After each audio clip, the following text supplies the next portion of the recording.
Right గా ఈరోజు పత్రికల్లో వచ్చిన ప్రధానమైన వార్తలు మనం ఒకసారి చూద్దాం. ముందుగా నమస్తే తెలంగాణలో హిల్ట్ బూమెరాంగ్ సర్కార్లో భూకంపం శీర్షికన ప్రధానమైన వార్త కనిపిస్తోంది. హిల్ట్ పాలసీ ఇటీవల ప్రభుత్వం ఏదైతే తీసుకొచ్చిందో అది మొత్తం బూమెరాంగ్ అయిందనే అంశానికి సంబంధించిన కథనం ఇది. పారిశ్రామిక భూముల పాలసీపై ప్రభుత్వంలోనే తీవ్రమైన వ్యతిరేకత వ్యక్తమవుతుందనే అంశం ఇది. మంత్రులు కూడా దీనిపై తీవ్రస్థాయిలో అసంతృప్తి వ్యక్తం చేస్తున్నారనే అంశం కూడా మనం చూస్తూ ఉన్నాం. నిన్న మంత్రులు ఇవాళ ఏకంగా ఉన్నతాధికారులు కూడా దీనిపై అభ్యంతరాలు వ్యక్తం చేస్తున్న అంశాలు వెలుగు చూస్తూ ఉన్నాయి. వరుస అభ్యంతరాలు వెలుగు చూడడంతో మొత్తం రహస్యం అంతా కూడా బట్టబయలందంటూ ఈ కథనం నమస్తే తెలంగాణలో మనకు కనిపిస్తూ ఉంది. డ్రాఫ్ట్ కాపీపై సంతకానికి పరిశ్రమల శాఖ ఉన్నతాధికారి నిరాకరించారనే అంశం ప్రధానంగా మనకి ఇక్కడ చూస్తూ ఉన్నాం. వివిధ శాఖలతో సంప్రదింపులు జరిపితే ఆ తర్వాత మాత్రమే పారిశ్రామిక భూముల అమ్మకానికి కేబినెట్ సబ్ కమిటీ సిఫార్సు చేసినట్టుగా పేర్కొంటూ రూపొందించిన డ్రాఫ్ట్ కాపీ ఏదైతుందో వాస్తవానికి పరిశ్రమల శాఖ ఉన్నతాధికారి పేరు మీద ఇది విడుదల కావాలి, కానీ నన్నెవరూ సంప్రదించలేదని చెప్పేసి పరిశ్రమల శాఖ ఉన్నతాధికారి సీఎంఓలో ఉండే మరో ఉన్నతాధికారికి లేఖ రాయడం అనేది ప్రస్తుతం తాజా పరిణామంగా మనకు ఈరోజు ప్రధానంగా కథనం కనిపిస్తూ ఉంది. దానికి సంబంధించిన సమగ్రమైన వివరాలు కూడా మనం నమస్తే తెలంగాణలో చూస్తూ ఉన్నాం.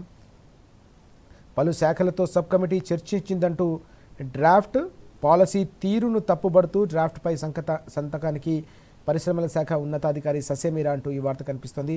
అన్ని శాఖలతో సబ్ కమిటీ చర్చించిందని చెప్పి డ్రాఫ్ట్ను రూపొందించడం పాలసీ తీరును తప్పుబడుతున్న నేపథ్యంలోనే డ్రాఫ్ట్పై సంతకానికి ఉన్నతాధికారి ససేమిరా అనడంతో మొత్తం వివాదం మరో కొత్త మలుపు తిరిగిన పరిస్థితి మనకు కనిపిస్తూ ఉంది. ఒక్కసారైనా సబ్ కమిటీ నాతో మాట్లాడిందే లేదని చెప్పి ఆ ఉన్నతాధికారి కూడా తీవ్రమైన ఆగ్రహం వ్యక్తం చేసినట్టుగా తెలుస్తూ ఉంది. నన్ను సంప్రదించకుండానే పాలసీ ఖరారు చేశారు, నా ప్రమేయం లేని పత్రం పైన నేను ఎట్లా సంతకం పెడతానని చెప్పేసి ఆయన సూటిగా ప్రభుత్వంలోని ఉన్నతాధికారులను నిలదీసినట్టుగా తెలుస్తూ ఉంది. రేపటి రోజున కేసులు వస్తే ఎవరు బాధ్యులని కూడా ఆయన ఆవేదనగా కూడా కనిపిస్తూ ఉంది. పాలసీతో విభేదించిన ఉన్నతాధికారి తీవ్రంగా ఆక్షేపణ, సీఎంఓకు ఏకంగా లేఖ, ముఖ్య నేతకు నివేదించిన సీఎంఓ ఉన్నతాధికారి ఆయన రంగంలోకి దిగి సర్ది చెప్పడంతో ఎట్టకేలకు జీవో జారీ అయిందనే అంశం కూడా కనిపిస్తూ ఉంది. ముందు జాగ్రత్తగా సబ్ కమిటీ ప్రస్తావన లేకుండా ఉత్తర్వు, టీజీఐఐసి ప్రతిపాదనల మేరకే పాలసీ అంటూ వివరణ, దొరికిపోయిన ప్రభుత్వం, భారీ స్కామ్ బట్టబయలు అంటూ అదే ఉన్నతాధికారి దీనిపై తీవ్రమైన అభ్యంతరం వ్యక్తం చేయడంతో ముందు జాగ్రత్తగా ప్రస్తావన లేకుండా సబ్ కమిటీ ప్రస్తావన లేకుండానే ఉత్తర్వు జారీ చేశారు. టీజీఐఐసి ప్రతిపాదనల మేరకే మొత్తం పాలసీ రూపకల్పన జరిగిందంటూ మళ్ళీ వివరణ ఇచ్చారనే అంశం ఇక్కడ కనిపిస్తోంది. దీంతో ఈ మొత్తం వ్యవహారంలో ప్రభుత్వానికి సంబంధించిన మొత్తం వ్యవహారం బట్టబయలైపోయింది. భారీ స్కామ్ బట్టబయలంటూ ఈ కథనం మనకు నమస్తే తెలంగాణలో ప్రధానంగా కనిపిస్తూ ఉంది. అనుకున్నది ఒకటి అయ్యిందొకటి, అడ్డం తిరిగిన హిల్ట్ స్కెచ్ అంటూ మొత్తం పరిణామ క్రమాన్నంతా వివరిస్తూ ఏ రకంగా ఈ మొత్తం వ్యవహారం అంతా కూడా జరుగుతోందో అంశానికి సంబంధించిన కథనాలు కూడా కనిపిస్తూ ఉన్నాయి. ఉన్నతాధికారి అభ్యంతరంకి తోడుగా 6 నెలల నుంచి తెర వెనుక పక్కాగా స్కెచ్, చక్రం తిప్పిన సీఎంఓలోని ముఖ్య అధికారి, మంత్రులకు సమాచారం లేకుండానే జాగ్రత్తలు, కేబినెట్ ఎజెండాలో చివరి అంశంగా హిల్ట్ పాలసీని తీసుకొచ్చారు. వివాదాస్పదం నేపం మోపడం ప్రారంభించారనే అంశం కనిపిస్తూ ఉంది. ఉత్తర్వులు వెలువడిన 24 గంటల్లోనే పీసీబీ నుంచి ఇప్పుడు పరిశ్రమలకు గంపగుత్తగా నోటీసులు వెళ్లడం అనేది కూడా ఇప్పుడు మరీ సంచలనంగా మారుతోంది. పరిశ్రమల శాఖ నుంచి ఏకంగా 24 గంటల వ్యవధిలోనే ఆ పరిశ్రమలకు సంబంధించిన అన్నిటికీ కూడా ఇప్పుడు ఉత్తర్వులు వెళ్ళడం అనేటివి ఏవైతే నోటీసులు వెళ్ళడం అనేది ఉందో ఇది కొత్త మలుపు తిరుగుతున్న పరిస్థితి కూడా కనిపిస్తూ ఉంది. ఏం జరుగుతుంది అసలు ఈ మొత్తం వ్యవహారంలో అనేది ఇప్పుడు రాష్ట్ర వ్యాప్తంగా కూడా తీవ్ర చర్చనీయాంశం అవుతున్న పరిస్థితి. ఈ మొత్తం వ్యవహారాన్ని అంతా కూడా మనం చూసాం. 10,000 ఎకరాల భూ కుంభకోణానికి సంబంధించిన అంశాలన్నింటినీ కూడా ఇటీవల బీఆర్ఎస్ వర్కింగ్ ప్రెసిడెంట్ కేటీఆర్ గారు వెలుగులోకి తీసుకొచ్చిన సందర్భం నుంచి కూడా ఇది మొత్తం పెద్ద ఎత్తున రాష్ట్ర వ్యాప్తంగా కూడా కుదిపేస్తున్న పరిస్థితి కనిపిస్తూ ఉంది. ప్రభుత్వంలో మరోసారి భూకంపం సృష్టిస్తుందనే అంశం ఇక్కడ మనకు చూడవచ్చు. హిల్ట్ బూమెరాంగ్ సర్కార్లో భూకంపం అంటూ ఈ సమగ్రమైన వివరాలు ఈరోజు ఫస్ట్ పేజ్లో మనకు కనిపిస్తున్నాయి. ఐచ్ఛికను తప్పనిసరా భూముల కన్వర్షన్ ఆప్షనల్ అన్న పరిస్థితి తప్పనిసరి అనే షరతు లేదని చెప్పి ఆ కన్వర్షన్కు సంబంధించిన ఆప్షన్ కూడా కేవలం ఆప్షనల్ మాత్రమే, అది తప్పనిసరిగా మార్చాలనే అంశం కూడా లేదనే విషయం కూడా ఇప్పుడు మనకు వెలుగులోకి వస్తున్న పరిస్థితిని మనం చూస్తూ ఉన్నాం. మొత్తం మీద అన్ని పరిణామాలు కూడా వరుస కథనాలు నమస్తే తెలంగాణలో ప్రతినిత్యం కూడా కనిపిస్తూ ఉన్నాయి. పరిశ్రమలకు సంబంధించిన భూముల్లో జనావాసాలను ఎలా నిర్మిస్తారు, ప్రజారోగ్యంతో ఎలా చెలగాట మాడతారనే కథనం ఇటీవల మనం చూసాం. తాజాగా మొత్తం వ్యవహారం అంతా, ఈ పాలసీ అంతా బూమరాంగ్ అయింది, సర్కార్లో పెను ప్రకంపనలు సృష్టిస్తుందనే మరో కథనం కూడా ఈరోజు మనం చూస్తూ ఉన్నాం. మరిన్ని కీలకమైన అంశాలు చూద్దాం. సాగు చేస్తేనే సాయం అంటూ మరో కీలకమైన కథనం మనకు కనిపిస్తూ ఉంది. రైతు భరోసాకు కాంగ్రెస్ ప్రభుత్వం కోత పెడుతోందనే అంశం ఇక్కడ మనం చూడొచ్చు. ఈ యాసంగి నుంచి అమలుకు సన్నాహాలు చేస్తూ ఉన్నారు. శాటిలైట్ సర్వేతో సాగు విస్తీర్ణం లెక్కించిన తర్వాత మాత్రమే ఎంత భూమి సాగవుతుందో దానికి మాత్రమే పెట్టుబడి సాయం అందించాలనే అంశంపై ప్రభుత్వం రంగం సిద్ధం చేస్తోంది. పెట్టుబడి సాయం పథకానికి కూడా కోత పెట్టబోతోంది. రైతు భరోసాకు ఇప్పటికే కోత పెట్టారు, అనేక విడతలు ఎగ్గొట్టారు. చివరికి కేవలం సాగు చేస్తేనే సాయం చేస్తామంటూ ప్రభుత్వం మరో కొత్త ఆంక్షలు తెరపైకి తీసుకొస్తుందనే అంశం మనం ఇక్కడ గమనించవచ్చు. వ్యవసాయ యూనివర్సిటీలో ప్రయోగాలు, తర్వాత రాష్ట్రమంతా దీన్ని అమలు చేయాలి. శాటిలైట్ సర్వేతో సాగు విస్తీర్ణాన్ని ఎట్లా లెక్కించాలనే దానిపై ఇప్పటికే వ్యవసాయ యూనివర్సిటీలో ప్రయోగాత్మకంగా కార్యక్రమాలు జరుగుతున్నట్టుగా సమాచారం అందుతోంది. ఒకవేళ దాన్ని పూర్తి స్థాయిలో సక్సెస్ అయిపోయిన తర్వాత దాన్ని రాష్ట్రం అంతా కూడా ఏ రకంగా సాగవుతున్న భూమి ఎంత, పడావు పెట్టిన భూమి ఎంత అనేది పూర్తిగా లెక్కగట్టి కేవలం సాగయ్యే భూమికి మాత్రమే పెట్టుబడి సాయం అందించాలనే ఒక ఆలోచన, ఒక నిర్ణయం చేసే దిశగా ప్రభుత్వం అడుగులేస్తుందనే వార్త ఇది. రైతు భరోసా ఇచ్చే నాటికి శాటిలైట్ టెక్నాలజీ సిద్ధం చేయాలని మంత్రి తుమ్మల ఆదేశం అంటూ ఈ వార్త కూడా కనిపిస్తోంది. ఈ టెక్నాలజీని పూర్తి స్థాయిలో సిద్ధం చేసి రైతు భరోసాను ప్రభుత్వం ఇచ్చే నాటికి మొత్తం వ్యవస్థనంతా కూడా సిద్ధం చేస్తే దాన్ని బట్టి అంటే ఎంత భూమి సాగవుతుంది, ఎంత భూమి సాగవట్లేదో లెక్క తేల్చి పూర్తిగా ప్రభుత్వంపై భారం తగ్గించుకునే మరో ప్రయత్నంగా కనిపిస్తుంది. వివిధ కారణాలతో పంటలు వేయకపోతే వారికి పెట్టుబడి సాయం అందించకూడదనే ఒక ఆలోచన ప్రభుత్వం చేస్తున్నట్టుగా కనిపిస్తుంది. ఈ క్రమంలోనే ఈ కథనాన్ని మనం చూస్తున్నాం. ఇదే జరిగితే దాదాపు 90 లక్షల ఎకరాలకు ఎగవేయాలన్న ఒక ప్రయత్నం జరుగుతుంది. 5,000 కోట్లు కోల్పోనున్న అన్నదాతలు అంటూ మరో వార్త కూడా మనం చూస్తూ ఉన్నాం. అన్నదాతలకు వెన్నుదన్నుగా పెట్టుబడి సాయం అందించి వారికి అన్ని విధాలుగా కూడా ఆదుకున్న పెట్టుబడి సాయాన్ని ఎగ్గొట్టే ప్రయత్నంలో భాగంగానే ఇదంతా చేస్తూ ఉన్నారు. దాదాపు 5,000 కోట్ల రూపాయలు అన్నదాతలు కోల్పోబోతున్నారు, ఆ సాయాన్ని కోల్పోబోతున్నారు. 90 లక్షల ఎకరాలకు ఏకంగా పెట్టుబడి సాయాన్ని ఎగ్గొట్టే ప్రయత్నం ప్రభుత్వం చేస్తుంది. అందులో భాగంగానే కసరత్తు అంతా కూడా జరుగుతోంది. వాస్తవానికి ప్రభుత్వ ఆదాయాలు ప్రతికూలమైన నిర్ణయాలతో పూర్తిగా ప్రభుత్వ ఆదాయాలు పడిపోతున్న పరిస్థితి, ఆర్థిక వ్యవస్థను చిన్నాభిన్నం చేసి పడిపోతున్న ఆదాయాలను పెంచుకునే ఆలోచన లేకుండా చివరికి అన్నదాతలకు చేసే సాయాన్ని కూడా ఈ రకంగా పొట్టగొట్టడం, అన్నదాతలకు పెట్టుబడి సాయం అందించకుండా వారిని వెన్నువిర్చడం అనేది అత్యంత బాధాకరమనే అంశం కూడా ఇక్కడ మనకు కనిపిస్తూ ఉంది. దానికి సంబంధించిన సమగ్రమైన వివరాలు మనం చూస్తూ ఉన్నాం. ప్రయోగాత్మకంగా వ్యవసాయ యూనివర్సిటీలో ఈ ప్రయోగాలు చేసి చివరికి రాష్ట్ర వ్యాప్తంగా కూడా దీన్ని అమలు చేసేందుకు ఇప్పటికే ప్రభుత్వం రంగం సిద్ధం చేసినట్టుగా వివరాలు కనిపిస్తూ ఉన్నాయి. ఇక మరో వార్త కూడా మనం చూద్దాం. సీఎం కాదు రియల్ ఎస్టేట్ బ్రోకర్ అంటూ బీఆర్ఎస్ వర్కింగ్ ప్రెసిడెంట్ కేటీఆర్ గారు తీవ్ర స్థాయిలో విరుచుకుపడిన అంశం కనిపిస్తోంది. 9,300 ఎకరాల భూదోపిడికి స్కెచ్ వేశారని ఆయన తీవ్ర స్థాయిలో మండిపడ్డారు. 5 లక్షల కోట్ల విలువైన భూములను, హైదరాబాద్ నడిబొడ్డున ఉన్న భూములను ఏకంగా 500 మందికి పంచేందుకు రేవంత్ కుట్ర అంటూ ఆయన మండిపడిన అంశం మనకు కనిపిస్తూ ఉంది. దీంతో పాటు 42% కోటా పేరిట కూడా బీసీలకు పెద్ద ఎత్తున ధోకా చేశారు, దగా చేశారు, నయవంచన చేశారని కూడా ఆక్షేపించారు. ఐక్యంగా పోరాడి కాంగ్రెస్కు బుద్ధి చెప్పాల్సిన బాధ్యత అన్ని వర్గాల ప్రజలపై ఉందనే అంశాన్ని కూడా ఆయన ప్రస్తావించారు.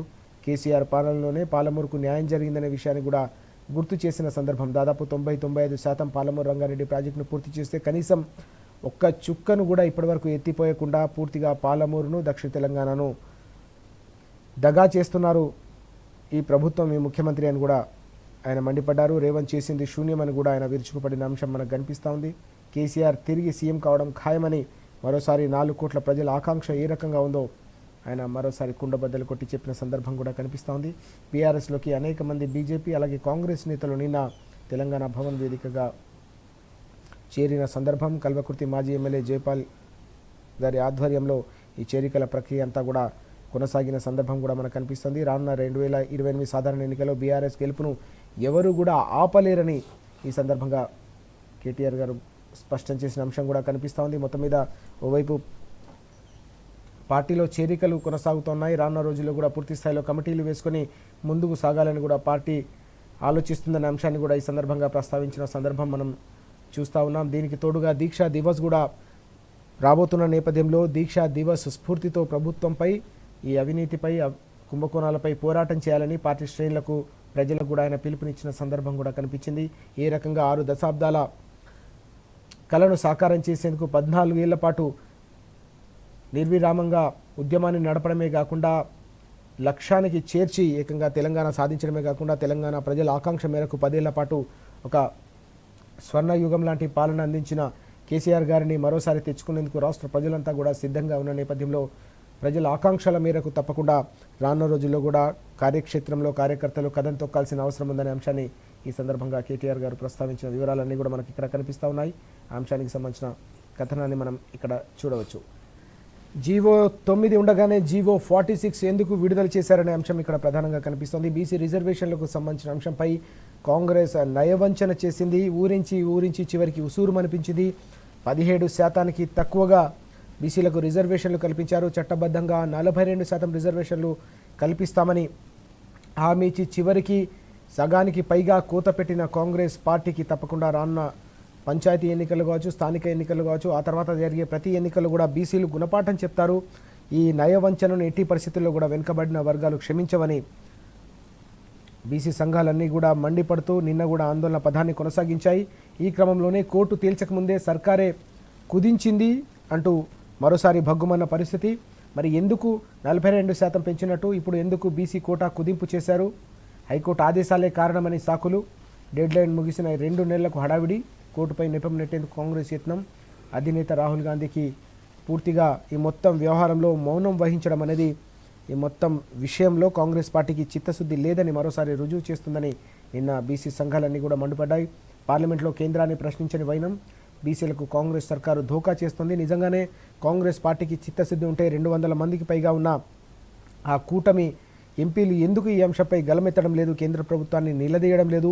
ఎందుకు మెడలు వంచి రాష్ట్రంలోని బీసీలకు న్యాయం చేసేందుకు రాహుల్ గాంధీ ఎందుకు ముందుకు రావట్లేదని చెప్పి సూటిగా ప్రశ్నించిన సందర్భం కూడా కనిపించింది. నిన్న గన్ పార్క్లోని అమరవీరుల స్తూపం వద్ద పెద్ద ఎత్తున నిరసన కార్యక్రమాన్ని హోరెత్తించారు. బీసీ నేతలు, బీఆర్ఎస్ పార్టీకి సంబంధించిన బీసీ నేతలతో పాటు అనేక మంది బీసీ సంఘాల నేతలు కూడా ఈ నిరసన కార్యక్రమంలో పాల్గొన్న సందర్భం.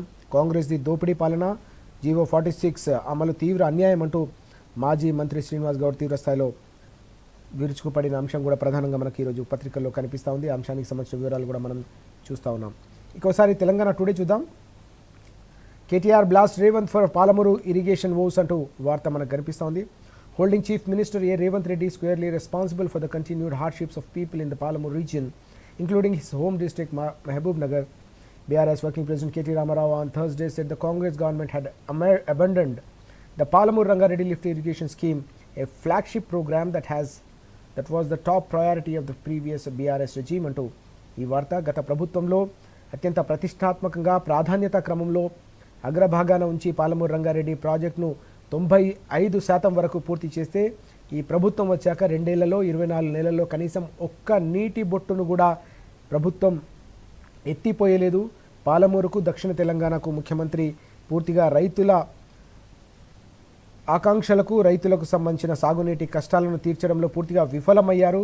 ఒక సంకల్ప బలంతో గత ప్రభుత్వంలో కేసీఆర్ గారి హయాంలో పాలమూరు రంగారెడ్డి ప్రాజెక్టును చేపట్టి ఏకంగా 90% పైగా ప్రాజెక్టు నిర్మాణమే కాకుండా 5 భారీ రిజర్వాయర్లు కూడా అక్కడ నిర్మించిన సందర్భం. నార్లాపూర్ కావచ్చు, ఏదుల కావచ్చు, వట్టెం కావచ్చు, కరివెన కావచ్చు, ఉద్దండాపూర్ పెద్ద ఎత్తున ప్రతిష్టాత్మకంగా యుద్ధ ప్రాతిపదికన ఈ రిజర్వాయర్ల నిర్మాణాన్ని కూడా పూర్తి చేస్తే కనీసం వాటి నుంచి నీటిని ఎత్తిపోసి కాలువలను ద్వారా రైతులకు అందించే కనీస ఆలోచన ప్రభుత్వం చేయట్లేదంటే మహబూబ్ నగర్ జిల్లాపై కావచ్చు, దక్షిణ తెలంగాణపై ప్రభుత్వానికి, ముఖ్యమంత్రికి ఏమాత్రం చిత్తశుద్ధి ఉందో అర్థమవుతుందని నిన్న మరోసారి కేటీఆర్ గారు విరుచుకుపడిన సందర్భం. అంశానికి సంబంధించిన సమగ్రమైన వివరాలు కూడా కనిపిస్తూ ఉన్నాయి. అలాగే Congress exposed over local polls quota అంటూ ఈ వార్త కూడా మనకు కనిపిస్తోంది. Admits BC reservation only 21% in local bodies అంటూ కథనం కూడా కనిపిస్తుంది. 42% రిజర్వేషన్లకు పూర్తిగా పాతరేయడమే కాకుండా ఏ రకంగా వంచిందో ఆ గణాంకాలతో కూడిన ఒక కథనం కూడా మనకి ఇక్కడ కనిపిస్తోంది. Reservation reality, reservation in 2019 elections, reservation in 2025 elections అంటూ గతంలో బీఆర్ఎస్ హయాంలో ఏ రకంగా రిజర్వేషన్లు కల్పించారు, ఇప్పుడు అది ఏ రకంగా బీసీ రిజర్వేషన్లు పడిపోయాయి. గ్రామాన బీసీలకు సంబంధించిన జనాభా ఎక్కువ ఉన్న గ్రామాల్లో కూడా పూర్తిగా వారిని వంచి వారికి సంబంధించిన సీట్లు దక్కకుండా కాంగ్రెస్ ప్రభుత్వం ఏ రకంగా నయవంచన చేసిందో దానికి సంబంధించిన వివరాలు గణాంకాలతో సహా మనకు ఇక్కడ కనిపిస్తూ ఉన్నాయి. ఇక ఇవి ఈరోజు పత్రికల్లో వచ్చిన ప్రధానమైన వార్తలు.